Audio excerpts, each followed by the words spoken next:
Hello everyone, আসসালামু আলাইকুম। কি অবস্থা, কেমন আছেন সবাই? আশা করি ভালো আছেন। তো আমিও আলহামদুলিল্লাহ ভালো আছি, আপনাদের দোয়া ও ভালোবাসায়। তো আজকে এমন এক জায়গায় যাব, অনেক সুন্দর একটা জায়গা, যেখানে যাইলে মানুষ প্রাণ ঠান্ডা হয়ে যায়। আজকে হয়তো বৃষ্টি, এই কারণে গর্তে বেরোতে চাইনি, তো চলে আসলাম। তো আমাদের সাথেই থাকুন। আমরা যাইতে যাইতে প্রায় আইসা পড়ছি। তো একটু কাদা, যারা যেটা বলা হয় বৃষ্টি হয়েছে, তো তার জন্যই ফাইনালি দেশ সবাই চিনেন কি পরিমাণ বৃষ্টি হইলেই কাদা হয়। তো আছি এখন। তো দেখতে দেখতে চলে আসলাম মেন রাস্তায়।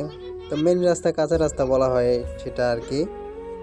তো অনেক সুন্দর জায়গা, আপনাদেরকে দেখাইতেছি। এই জায়গাটা হইল আমরা আড্ডা দিই। এটা খুবই অনেক সুন্দর একটা জায়গা, এটা সরকারের পক্ষ থেকে হয়েছে। আর এই যে চলে আসলাম সেই জায়গায়।